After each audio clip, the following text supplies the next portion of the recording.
अस्सलामुअलैकुम जी, आपको कहेंगे खुशामदीद जोर का जोड़ में। और आज दूसरा सेमीफाइनल का मैच जारी है जनाब। ऑस्ट्रेलिया और साउथ अफ्रीका में कुछ डोलती हुई साउथ अफ्रीका की टीम नजर आई है। 78 रन हैं, लेकिन 4 खिलाड़ी इनके आउट हो चुके हैं। 25वां इनका ओवर चल रहा है और लग ऐसे रहा है कि Australia is in the very strong position. और उसके अलावा पाकिस्तानी तब्दीलियों से तो आप वाकिफ़ हैं ही। बाबर आजम मुस्ताफ़ी हो गए हैं, शाहीन शाह अफरीदी और शाह नसूद गालिबन। हाफिज़ इमरान साहब भी मेरे साथ मौजूद हैं, बेहतर तरीके से रोशनी डाल सकेंगे, वो सिलेक्ट हुए हैं। मोहम्मद हफीज़ भी एक ओहदे पे अब बराजमान रहेंगे और टीम को देखेंगे। ऑस्ट्रेलियन सीरीज़ भी आने वाली है, क्या ये चेंजेस पाकिस्तानी टीम के लिए बेहतर साबित हो पाएंगे या नहीं, इन पर भी हम बात करेंगे। लेकिन सबसे पहले हाफिज़ साहब, what about today's match? South Africa is unexpectedly performing very low. देखिए, इनकी एक तारीख सी रही है कि जब ये नॉकआउट पर आते हैं तो अपनी सलाहियतों के मुताबिक खेल पेश करने में नाकाम रहते हैं। और अब तक भी जितना मैच खेला गया है, जितनी क्रिकेट अब तक हुई है, उसमें साउथ अफ्रीका ने एक बार फिर अपनी ICC इवेंट्स में नॉकआउट मैचेस में अपनी तारीख को दोहराया है। अच्छा। जैसा कि अभी 74 रन हुए हैं और मेरा ख्याल है 23-24 ओवर्स का खेल हो चुका है और बाकी ओवर्स हैं। आप सारे का सारा इन्हिसार इस पार्टनरशिप के ऊपर है कि ये डेविड मिलर और क्लेसन कितना लंबा खेलते हैं। इनमें पोटेंशियल है। क्लेसन कितना लंबा खेलते हैं। अगर ये 50 ओवर्स दोनों खेल जाते हैं तो फिर इतने रन्स ऑन बोर्ड ज़रूर हो सकते हैं कि साउथ अफ्रीका की बॉलिंग के पास कि वो कुछ ना कुछ ऑस्ट्रेलिया के लिए मुश्किलात पैदा कर सकते हैं। क्योंकि अगर हम आज देखते हैं तो पिच इतना ज़्यादा आसान नहीं है। सीम मूवमेंट है, बाउंस भी हो रहा है और रन्स इतनी आसानी से निकल नहीं रहे। अगर इसी तरह से पिच का रवैया सेकेंड इनिंग्स में भी रहता है, जो कि शुरू के ओवर्स में जब आप अंडर लाइट्स जाते हैं तो बॉल ज़्यादा घूमता है, सीम स्विंग करता है, तो उसकी वजह से जो बॉलिंग साइड है उसको फ़ायदा हो सकता है। और साउथ अफ्रीका के ये जो बॉलर्स हैं, इन्होंने इस वर्ल्ड कप में नए गेंद के साथ बहुत अच्छी गेंदबाजी का मुजाहरा किया है। मार्को जेनसन को अगर आप देख लें, कोएट्सो को देख लें, नगीदी या रबाडा जिनको भी देख लें, तो इन्होंने नए गेंद के साथ बड़ी अच्छी गेंदबाजी की है। लेकिन उसका इन्हिसार सारे का सारा इस पर है कि ये जो दोनों इस वक्त खेल रहे हैं, डेविड मिलर और क्लासन, ये कितना लंबा खेलते हैं। अगर तो ये लेकिन आप कह रहे हैं कि ये तारीख अपनी दोहरा रहे हैं, ये कोई नर्वस 90s वाला मामला है इनके साथ भी? इनको चोकर्स कहा जाता है कि बहुत अच्छी क्रिकेट खेलते खेलते जब ये आते हैं, मतलब एक मेंटल बैरियर भी आप इसको कह सकते हैं। जैसे अफगानिस्तान की टीम के खिलाफ फतह के करीब पहुंचती थी लेकिन फतह हासिल नहीं कर पाती थी। इस वर्ल्ड कप में उन्होंने वो मेंटल बैरियर क्रॉस किया, जो उनकी किसी एक जगह पर रुके हुए थे, किसी शल में चले जाते थे, उससे निकल नहीं पाते थे। तो आप देखें वो मैच जीतने के बाद अफगानिस्तान की क्रिकेट टीम की कारकर्दगी पर इज्तिमाई तौर पर कितना फ़र्क आया। गो कि ऑस्ट्रेलिया ने उनको बिल्कुल आउट क्लास किया। एक मरतबा फिर वो उस सतह पर थे, उस मकाम पर पहुंच गए थे, वहां से वो ऑस्ट्रेलिया के खिलाफ जीत सकते थे। लेकिन ये चीज़ें आपको वक्त के साथ साथ सीखते हैं। जैसे जैसे आप बार बार इस किस्म के हालात का सामना करते हैं, आपको उनसे निकलने का तरीका आता है। साउथ अफ्रीका के लिए बहुत बड़ा मसला ये रहा है। आप 1992 से लेकर आज तक देख लें तो कई मैचेस ऐसे हैं, कई टूर्नामेंट्स ऐसे हैं ICC के, जिसमें ये बहुत अच्छा खेलते खेलते नॉकआउट तक आए और अचानक से बिल्कुल ऐसे लगता है कि जैसे बहुत ही एक औसत दर्जे की टीम लगती है नॉकआउट में। आज भी अब तक इनके जो शुरू के बल्लेबाज आउट हुए हैं, उनको देखकर जो जैसे विकेटें गिरी हैं इनकी, एक तो क्रेडिट साथ साथ ऑस्ट्रेलिया को भी देना चाहिए। उन्होंने बड़ी अच्छी लाइन लेंथ पर बॉलिंग की, बड़ी अच्छी चैनल बॉलिंग की।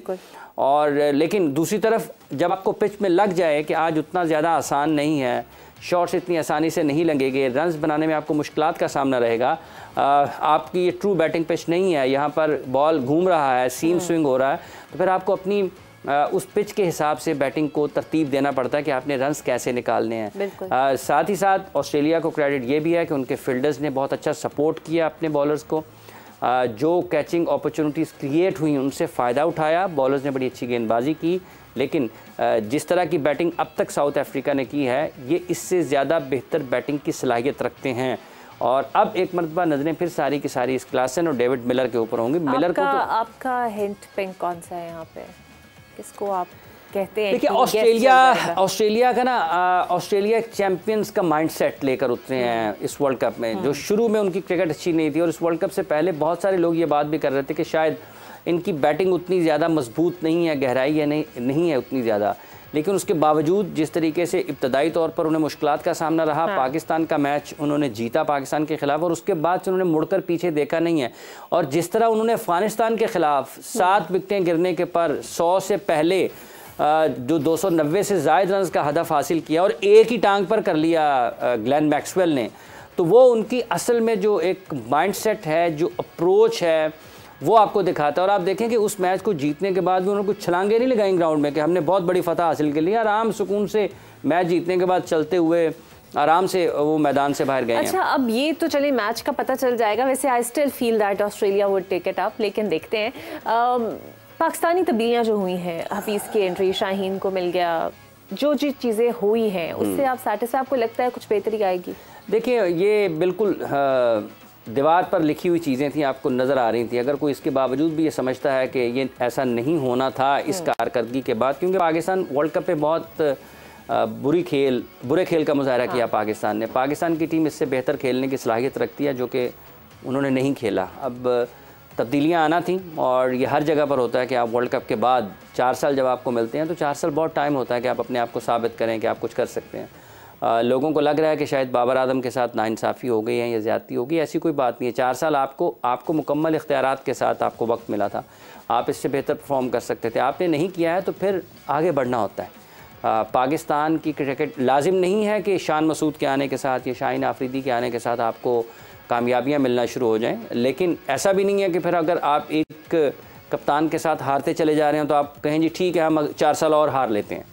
आपको तजर्बात करना पड़ते हैं, आपको बेहतरी के लिए सोचना पड़ता है, करना पड़ते हैं, आपको करना पड़ते हैं।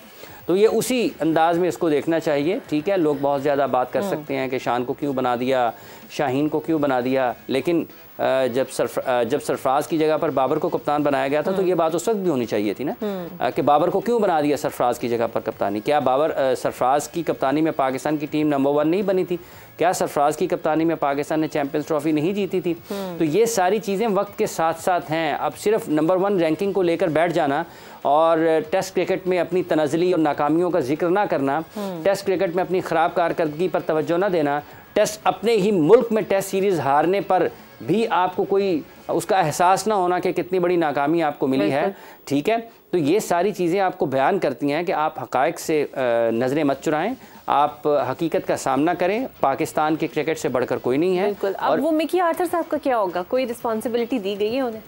देखिए, उनकी एक ही जिम्मेदारी थी कि वो पाकिस्तान क्रिकेट टीम के साथ हैं। Team director Pakistan cricket board ने कल फैसला किया कि उनके ओहदे पर मोहम्मद हफीज़ साहब को लगा दिया गया है। तो वो क्या करेंगे अब? देखिए, टीम डायरेक्टर हैं अब, और कुछ हो ना हो, मिकी आर्थर के आने से एक फ़ायदा ज़रूर हुआ है पाकिस्तान की टीम को, और वो ये है कि एक नया ओहदा ज़रूर नज़र आ गया है। किसी को टीम डायरेक्टर भी लगाया जा सकता है। ठीक है, तो एक नया ओहदा मिकी आर्थर के आने से पाकिस्तान क्रिकेट टीम को मिला है। अब देखना यह है कि हफीज़ किस तरीके से इन चीज़ों को आगे लेकर चलते हैं। It's because they have to honor the contract made by the PCB. उसके और भी तरीके हो सकते हैं। देखिए, ये वर्ल्ड कप से पहले तो इन्होंने यही कहा था। अब वर्ल्ड कप में वो पाकिस्तान की टीम नाकाम हुई है तो ये सवाल ज़रूर पैदा होता है कि अब पाकिस्तान क्रिकेट बोर्ड जब सब चीज़ों को बदल रहा है तो फिर उन्होंने टीम डायरेक्टर को भी बदल दिया है। सारे कोचेज़ जो हैं वो अपने लगाएंगे उसके साथ साथ, और मिकी आर्थर साहब के पास तो मेरा नहीं ख्याल कि वो ठहरेंगे। वो कहेंगे जी ठीक है कि अगर मैं टीम डायरेक्टर था, मैंने नेशनल क्रिकेट अकेडमी में क्या करना है पाकिस्तान की, तो आप मुझे रखना चाहते हैं तो ठीक है रखें, नहीं तो फिर मुझे छुट्टियां दे दें 1 महीने की, वो छुट्टियां लेके घर चले जाएंगे। ये चीज़ें बिल्कुल लिखी हुई दीवार पर नज़र आ रही थी। इसमें अगर ये कहा जाए ना कि डायरेक्टर साहब भी बहुत कामयाब थे, उनको हटाकर भी गलत किया है, वो भी ठीक हुआ है। उनकी भी कोई ऐसी ख़ास चीज़ नज़र नहीं आई पाकिस्तान वर्चुअल से तो वो हट ही नहीं रहे थे। ठीक है, और जो वर्चुअल नहीं थे ना, जो उनका कोचिंग स्टाफ था जो पाकिस्तान टीम के साथ था, उसने भी कोई फ़र्क नहीं डाला, और पाकिस्तान टीम की फील्डिंग भी बहुत ख़राब थी। इसमें भी खिलाड़ी भी ज़िम्मेदार हैं, और उनके साथ साथ जो उनका सपोर्ट स्टाफ है आप उसको भी नज़रअंदाज नहीं कर सकते हैं। उनकी भी उतनी ही ज़िम्मेदारी है, क्योंकि वो एक बेहतर हिकमत अमली तैयार करने में और उसके ऊपर अमल दरामद के हवाले से वो नाकाम रहे हैं। उनको सख्ती करने की ज़रूरत थी फिटनेस के मामले में। मुझे लगता है और भी बड़े मामलात पर सख्ती की ज़रूरत है। अभी हमने देखा अब्दुल रज़ाक साहब का मामला, उसके बाद उन्होंने अपोलोजाइज़ किया और वो कुछ ठंडा हुआ। अब जनाब रमीज़ राजा इज़ इन द ट्रेंड। अब वो ट्रेंड किस लिए कर रहे हैं कि वो एक निजी चैनल के ऊपर जो कि सुनो है, वहाँ पर अपनी क्रिकेट ट्रांसमिशन कर रहे थे, तो उसमें कॉमेडीज़ का चंक था हाफिज़ साहब, और उन्होंने बड़ी गैर मुनासिब अल्फाज इस्तेमाल किए नीना गुप्ता जो कि उनकी बड़ी विविन एक्ट्रेस हैं और सर विविन रिचर्ड्स के लिए, और उनकी एक बेटी है मसाबा गुप्ता जो कि एक बहुत बड़ी फैशन डिज़ाइनर है इंडिया में, इंटरनेशनली एक्लेम्ड है। उन्होंने फिर ट्वीट करके रमीज़ राजा को मुखातिब किया विद रिस्पेक्ट ऑफ सर। उन्होंने कहा कि ग्रेस एक ऐसी क्वालिटी है जो कम लोगों के पास होती है, मेरे वालिद मेरी वालदा के पास ज़रूर है लेकिन आपके पास नहीं है। जिस तरीके से आप मुस्कुरा रहे हैं और आप हंसे हैं, ये तौहीन है। तो देखें, अब woven Richards is the one जो कि रमीज राजा के साथ साथ खेले भी हो, कमेंट्री भी करते रहे हैं उनके साथ।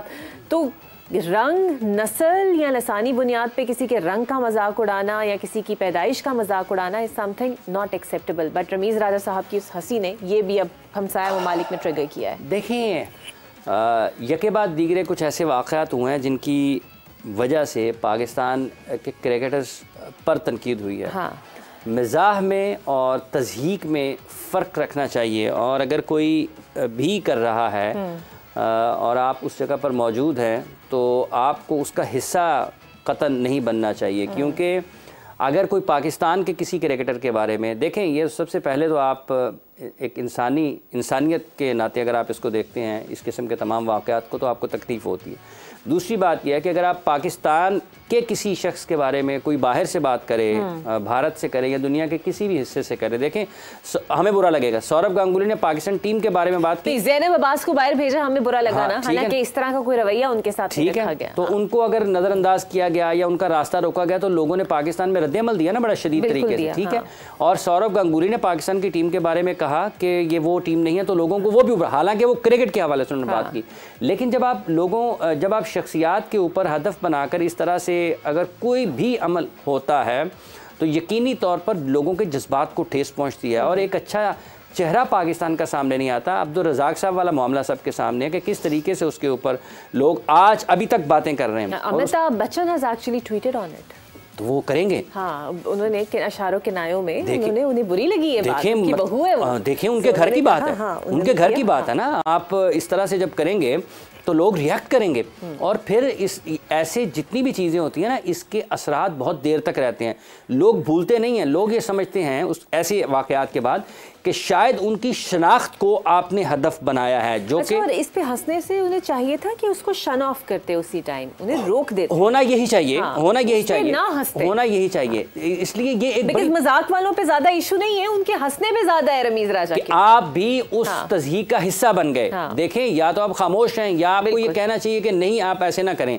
देखें, ये एक बहुत ही बारीक सी लाइन है कि और ये इसका फैसला उसी वक्त होता है कि अगर आप पलक झपकने में फैसला नहीं कर पाते हैं तो आपकी गाड़ी निकल चुकी होती है, और उसके बाद फिर आप हमेशा से वजाहतें ही देते रहते हैं। तो ये देखें ना, ये 2-3 रोज़ के अंदर ही जिस तरह से पाकिस्तान के क्रिकेट ना सिर्फ खेल के एतबार से, पाकिस्तान के साबिक खिलाड़ियों के जो बयानात या उनके जो अल्फाज हैं उनके एतबार से, या फिर पाकिस्तान क्रिकेट बोर्ड के अपने इक़दामात के हिसाब से, आप देखें कि इसका बहुत ही बुरा रद्द-ए-अमल पाकिस्तान को सुनने को मिला है, सामना करना पड़ा है। वो ट्रेंड कर रहे हैं, और बड़े बड़े अच्छा कई लोगों ने तो कहा इन्हें कमेंट्री से भी बैन कर देना चाहिए। The way he was just laughing it of, तो मतलब अच्छी चीज़ नहीं है ये। देखें, ये हर जगह देखें, आपने विव रिचर्ड्स की बात की है ना, कल विव रिचर्ड भी वहाँ पर कमेंट्री बात कर रहे थे कल वो भी बैठे हुए थे कमेंट्री बॉक्स में, ठीक है, और यकीनी और ये साथ खेले हैं, और आज अगर मिलेंगे तो मुझे आप बताएं कि क्या होगा पाकिस्तान। और अगर फ़र्ज़ कर लें आप वहाँ पर जाते हैं ग्राउंड में, लोग आप पर आवाज़ें लगाना शुरू कर देते हैं, आपका क्या रह जाता है। मतलब ये इतनी ज़्यादा ख़राब सूरत हाल है कि हमें बहुत ही मोहतात रवैया इख्तियार करने की ज़रूरत होती है कि ये जितने भी बिलखुसूस पाकिस्तान के नुमाया लोग हैं ना, जिनको दुनिया जानती है, जिनकी दुनिया में नाम है, मकाम है, पाकिस्तान की टीम की नुमाइंदगी करने की वजह से इनकी अहमियत है, इनके अल्फाज की अहमियत है। केयरफुल रहना चाहिए। हाँ, इनके तासुरात जो है ना, आप देखें कि अगर ये बोलेंगे नहीं ना, तो इनके तासुरात की भी वैल्यू है कि ये चेहरे से इनके क्या झलक रहा है, इनकी आंखें क्या बोल रही हैं, लोग उसके ऊपर भी रिएक्ट करेंगे। तो ये बहरहाल बड़ी अफसोसनाक चीज़ है, और माजरत है कि अगर किसी को भी उनके इस